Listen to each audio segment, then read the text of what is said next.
Welcome to this explainer. Today, we're setting the stage for an absolute thriller. I mean, picture this. Under the blinding lights of Miami Stadium, the atmosphere is just electric. You've got two nations, two completely different tactical setups, and a golden ticket to the 2026 World Cup semifinals on the line. We are about to break down a high-octane clash that pushed both teams to their absolute physical and mental limits. Right, let's dive into this. We need to establish the massive stakes here before we look at exactly how England managed to survive. Because guys, this wasn't just your standard 90-minute affair. No, this was 120 minutes of grueling, relentless football. It was a total gridlock, the kind of match that demands a moment of pure individual magic to break it wide open. And as we'll see, that brilliance came in the form of one undeniable superstar performance that literally dictated the fate of two nations on the biggest stage in the world. So here's our roadmap for today. First up, the quarterfinal clash. Then we'll walk through the timeline of drama, followed by the statistical breakdown. After that, key tactical takeaways, and we'll wrap things up with the final verdict. Section 1, the quarterfinal clash. High stakes in Miami. Coming into this match, man, the tension was just palpable. It was an absolute thriller right from the first whistle, played at a relentless tempo. Now, the flow of the game was immediately dictated by Norway's incredibly resilient low block. If you're wondering what that means, it's basically when a team defends really deep in their own half. They prioritize this tight, compact shape to completely choke out the opponent's attacking space. Norway's center back stayed so disciplined, and because they restricted that space so effectively, it basically forced England to launch wave after successive wave of attacks, just trying to find a tiny crack in the armor. Moving on to Section 2, the timeline of drama, a goal-by-goal breakdown. The momentum swings in this one were honestly cinematic. I mean, the narrative takes a massive, sharp turn early on. Fast forward to the 36th minute and boom, we get the absolute shock of Andreas Schjelderup's clinical finish. It capped off this brilliant tactical sequence, completely stunning the English defense and sending the Norwegian fans in Miami into absolute chaos. But, England turned up the heat. Deep into stoppage time, we're talking 45+2, Jude Bellingham steps up and slots home a crucial equalizer right before the half. It completely resets the momentum. Then, after a super tense, gridlocked second half, we head to extra time. And in the 93rd minute, guess who? It's Bellingham again, finding a tiny pocket of space and firing home the decisive blow.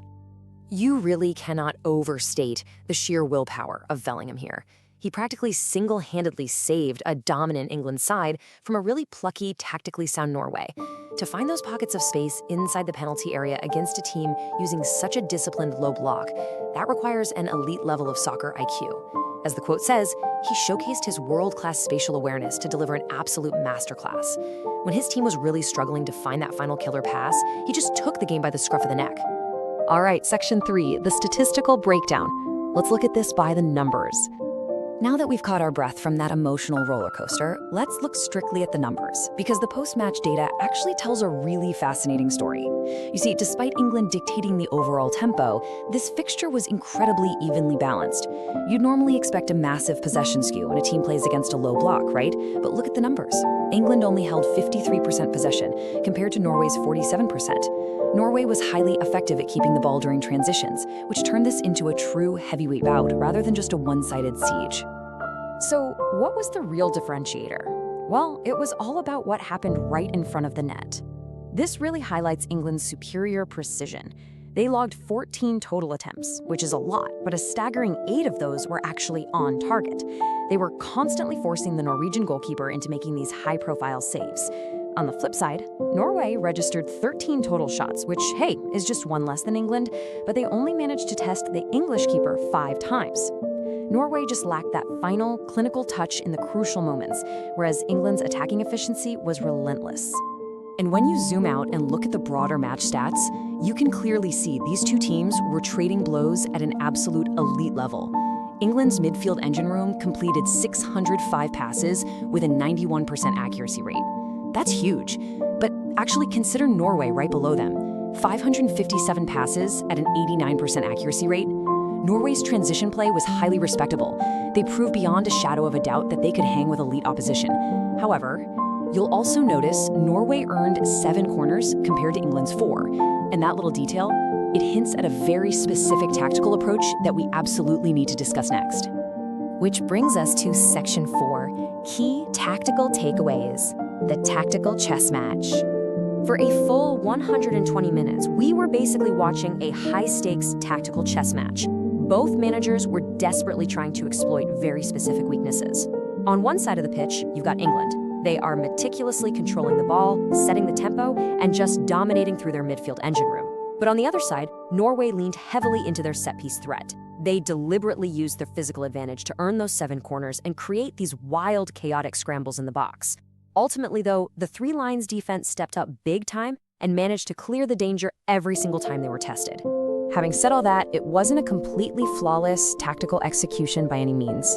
The main area of concern for Gareth Southgate moving forward has to be one stark number: 5. 5 total offsides for England compared to just a single one for Norway. It's a pretty clear indication that the English forwards were just a bit too eager, you know? They mistimed their runs trying to break behind Norway's super compact defensive line. It shows a slight lack of offensive discipline that they are definitely going to need to clean up before the next round. And finally, Section 5, the final verdict. Looking ahead. So, what does all of this actually mean for the rest of the tournament? Well, this showdown in Miami, it is absolutely going to be remembered as a classic of the 2026 campaign. I mean, Norway had a dream start, and this brave squad gets to leave the tournament with their heads held incredibly high. But on the flip side, Jude Bellingham's big game pedigree ultimately provided the wind in England's sails. The Three Lions are heading to the semifinals, riding some massive momentum after surviving such a rigorous, exhausting test of their capabilities. Which leaves us with this final, towering question as we close out today's explainer. Can England's midfield engine actually carry them to the World Cup final? They showed incredible resilience out there, for sure. But as the competition gets even tougher, is that spatial awareness and passing precision going to be enough? I really want to know what you guys think. Drop your thoughts and debate England's ultimate chances down in the comments below. Thank you so much for joining me to break down this unbelievable match, and I'll see you in the next explainer.